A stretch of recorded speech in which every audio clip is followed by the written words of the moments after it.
दोनों टांगों से माजूर सना और साजिद ने एक दूसरे को पसंद करके लव मैरिज कर ली। तुमको खुदा ने मेरे वास्ते ही चुना है। आपने मोहब्बत की बड़ी बड़ी दास्तानें देखी और सुनी होगी। आज मेरे साथ ऐसी ही एक लाजवाल मोहब्बत की दास्तान मौजूद है। इनका नाम सना है, इनका नाम साजिद है। आपको बताते चले कि ये डिसेबल है। शादी से पहले इन्होंने नाउमीदी अपनी ज़िंदगी में अपना ली थी कि हमें पता नहीं कौन कबूल करेगा, कौन हमसे शादी करेगा। तो अल्लाह ताला ना माजूरी देखता है। तो इनसे बात करते हैं, जानते हैं कि आखिर मोहब्बत की ये जो मुलाकात थी सबसे पहले वो कैसी हुई और कैसे अपनी ज़िंदगी को लेकर चल रहे हैं। मैंने अपनी ज़िंदगी में इस बात की उम्मीद छोड़ दी थी कि मुझे इस हालत में कोई कबूल करेगा। मेरी एक सिस्टर है कराची से, सिस्टर शगुफ्ता, उन्होंने कहा मैंने आपके लिए एक लड़की देखी है। सबसे पहले मैं इस बात पर हैरान हुआ। मैंने कहा चलें ठीक है, आप बातचीत चलाएं।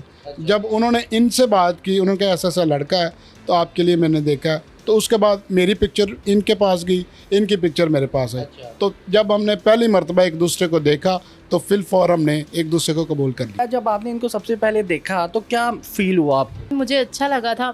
ये चीज़ अच्छी लगी थी क्योंकि ये कंफ्यूज थे थोड़ा कि मैं पर्सन में डिसेबिलिटी हूँ, मेरी डिसेबिलिटी ज़्यादा है, तो मे भी आपकी फैमिली मुझे इग्नोर कर दे, इस मामले में रिजेक्ट कर दे। लेकिन मैंने इनको कहा था कि नहीं, ऐसा कभी भी नहीं होगा कि मेरी फैमिली आपको आपकी डिसेबिलिटी की वजह से, आपकी वीकनेस की वजह से इग्नोर रिजेक्ट करे। क्योंकि मैंने अपनी फैमिली को, अव्वल के मैं शादी के लिए एग्री ही नहीं थी, लेकिन जब मैंने कहा था कि मैं एग्री हूँ तो फिर मैंने कहा था कि मैं शादी करूँगी तो पर्सन में डिसेबिलिटी से करूँगी। आपको कैसे फील हुआ कि यही वो लड़का है या यही वो शख्स है जिसके साथ मेरी शादी होगी? बेसिकली मेरा जो बिलोंग है सियालकोट से है, लेकिन वर्किंग मैं गुजरांवाला में करती थी पर्सन में डिसेबिलिटी के लिए। तो वहाँ पर मेरा लिविंग होम था, तो वहाँ पर अचानक मेरा एक्सीडेंट हो गया, रोड एक्सीडेंट, जिसमें कि मैं अपने पेरेंट्स को तो बताया नहीं था कि मेरा एक्सीडेंट हुआ है, क्योंकि वो बहुत सेंसिटिव है मेरे मामले में।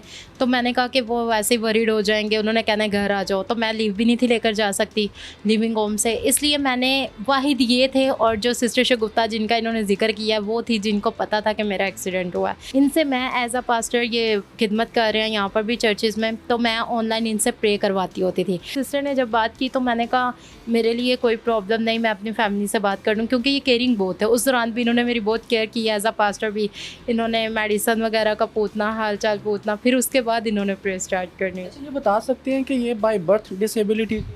मेरी बाय बर्थ है, इनकी बर्थ के बाद हुई थी। आपका कैसे ये इंसिडेंट हुआ था? 8-9 साल का था। तो जब हमने कहीं गांव में जाना अपनी दादी के पास, तो मेरी दादी ने अक्सर मेरे वालिद साहब को कहना कि आप इसको डॉक्टर के पास लेकर जाएं। वालिद साहब और वालदा ने कहना कि ये इसका जिस्म भारी है, इसलिए चलता चलता गिर जाता है। एज बढ़ी मेरी, मैं ज़्यादा गिरना शुरू हुआ। फिर मेरे वालिद साहब और मेरी वालदा वहाँ उस डॉक्टर के पास लेकर गए, जो महंगे से महंगा डॉक्टर।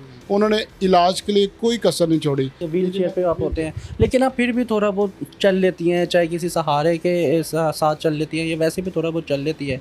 तो फील नहीं हुआ आपको कि आप इनके साथ शादी कर रही हैं? आप चाहती तो आप ये सोच सकते हैं कि मुझे मज़ीद बेहतर रिश्ता मिल सकता है। इनके प्रपोजल के दौरान भी मुझे 1-2 प्रपोजल आया, परफेक्ट फाइन भी, नॉन डिसेबल, लेकिन ये था कि मेरी खुद दिली ख्वाहिश थी, अव्वल के मैं मैरिड ही नहीं थी करना चाहती, और अगर करूँ तो पर्सन में डिसेबिलिटी। ये औरों के लिए व्हीलचेयर यूज़र होंगे, लेकिन मेरे लिए व्हीलचेयर यूज़र नहीं। कि घर वालों की तरफ से कोई रुकावट तो नहीं हुई कि हमें ये रिश्ता कबूल नहीं है, या फिर आपने इजीली मना लिया? मेरी तरफ से थोड़ा सा इशू हुआ था, क्योंकि आपको पता है हर घराने की ये ख्वाहिश होती है कि हमारी बहन बेटी खुश रहे और हस्बैंड कमाने वाला हो। लेकिन मेरी मदर और मेरी सिस्टर तो एग्री थी, मेरी डैड और मेरे ब्रदर ने थोड़ा सा किया था।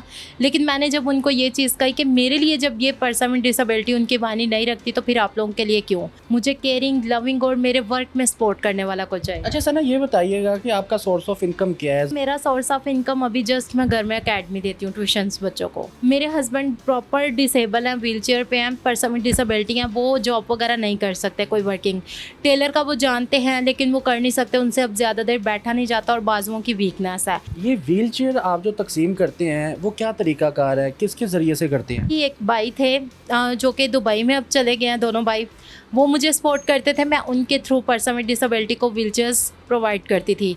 या फिर हमारा एक अदारा है बाबरा टाउन में, लाहौर में, माइलस्टोन, उसकी तरफ से मैं 1-2 व्हीलचेयर्स दिलवाई हैं 1-2 दफ़ा। मुझ पे आई है बात तो यह है कि मेरी फाउंडेशन में मैं अब एक हमारे फैसलाबाद के डोनर है भाई अदील, उनका नाम है, उनकी तरफ से फ़र्स्ट टाइम मैं व्हीलचेयर डिस्ट्रीब्यूट करूँगी। इतना हौसला कैसे आया? खुश होते हैं तो हम खुदा का शुक्र कर रहे होते हैं, लेकिन जब दुख आता है तो हम खुदा से गिले शिकवे करते हैं। जब आप पर दुख आए, तकलीफ़ आए, उस वक्त भी आप उस मालिक की शुक्रगुजारी करें, उस मालिक की इबादत करें। तंग तो नहीं करते भाभी? मियाँ बीवी जहाँ पर मोहब्बत है वहाँ पर छोटी मोटी जो नोक झोंक होती रहती है। हाँ जी। तो ज़्यादा कौन नाराज़ होता है भाभी, सच बताना? मैं कैसे मनाते हैं इनको? हाँ, जब ये नाराज़ हो जाती है तो कवर लेनी है इन्होंने उस तरफ, तो मैंने फिर थोड़ी देर तक मुझे गुस्सा आता है, लेकिन थोड़ी देर के बाद मैं फिर इनको मनाने की भरपूर कोशिश करता हूँ। कौन सी बातें करते हैं? मैं कहता हूँ कि बेगम आप ज़रा मेरी बात तो सुने, आप बड़ी प्यारी हैं, आप बड़ी खूबसूरत हैं। ऐसी 2-4 बातें करके तो फिर इनको मैं मना लेता कोई शेर सुना दे भाभी को डेडिकेट कर। हूँ। तुमको खुदा ने मेरे वास्ते ही चुना है, बंदर ना टूट वफाओं वाला, तोहफे में हमको मिला है। तुमको खुदा ने मेरे वास्ते ही चुना है। आप मान जाती है आराम से या नखरे करती हैं? जी, नखरे भी तो करने चाहिए ना। कैसे नखरे करती हैं? यही कि मुझे नहीं पता, अभी मुझे नहीं बुलाए। उन ख़वातीन को, उन मर्द हजरात को क्या कहना चाहेंगे जिनकी ज़िंदगी में शादी एक बहुत मुश्किल अमल है? लड़का 1-2 लाख कमाता हो, अपना बैंक बैलेंस, लड़के वालों की भी तरफ से डिमांड की जाती है लड़की खूबसूरत हो, क्या कहना चाहेंगी आप? दौलत सब कुछ ज़रूरी नहीं है। मर्द हजरात और ख़वातीन को ये मैसेज देना चाहूँगी कि आप इंसानियत के लिए जियो। हर कोई अपने लिए तो जीता है, मज़ा तब है आप किसी के लिए जियो। तो लास्ट में कोई पैगाम देना चाहेंगे आप? जितने भी स्पेशल पर्सन देख रहे हैं जो कि ना उम्मीद हो चुके हैं, जो इस बात पर मायूस हैं कि हमारा क्या बनेगा, वही बात आप तवक्कल करें खुदा पर, ज़रूर आपकी ज़िंदगी में रंग भी आएगा। जैसे मेरी ज़िंदगी में आई खुशियाँ आपकी ज़िंदगी में भी ज़रूर आएंगी।